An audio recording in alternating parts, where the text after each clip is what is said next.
I think it all begins with the story that we share with those in our churches and those in the wider community. And the things that we choose to prioritise and focus on in those stories really sets the tone for what people think goes on in the life of the church.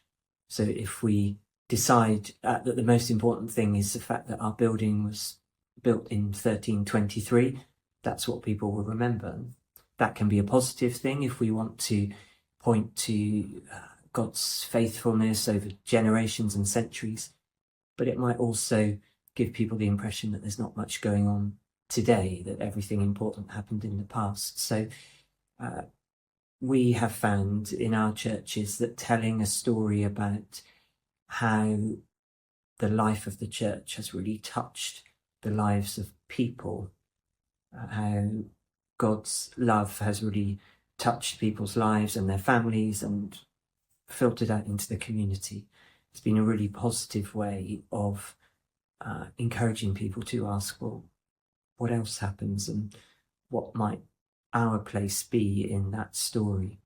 So I think really taking time to think about the language we use, the pictures we share, the priorities that we set is really the first step in all of this.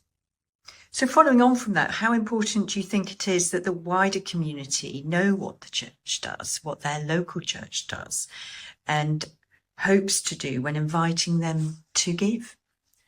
Yeah, really important. So there's a lot of misperception out in the world. There's a lot of challenge, particularly in these days, about what the church really stands for and whether it's an institution that can be trusted. And we have found that really focusing on being a local church, serving the local community, starts to change those perceptions step by step. So I suppose what we want to do is show that we are open and available and interested in the life of our community, not just what happens within our walls. And as I say, that begins to prompt people to ask questions about what happens, why we're here, what could their part be.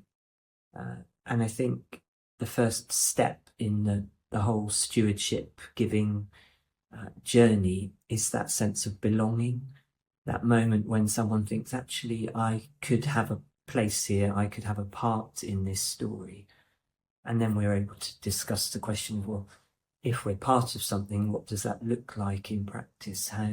How do we play our part in this story, in this local organisation? What tools have been the most effective in sharing that story, do you feel?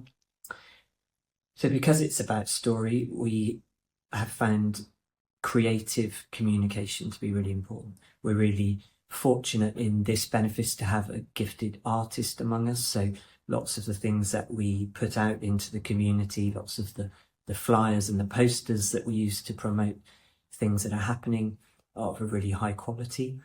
That's a particularly distinctive thing that we have here and that we really have benefited from.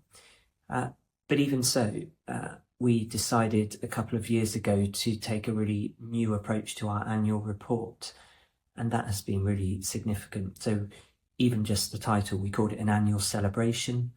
We did it in a landscape booklet format rather than an A4 stapled in the corner, lots of text. It had loads of pictures in it, and the pictures were genuine pictures of the things happening in the life of the church, and mostly about people, not about buildings. So the report really showed the impact and the outcomes of what we were doing as a church. And of course, it had all the legal information that we have to have at the back. It had the accounts and all the financial statements.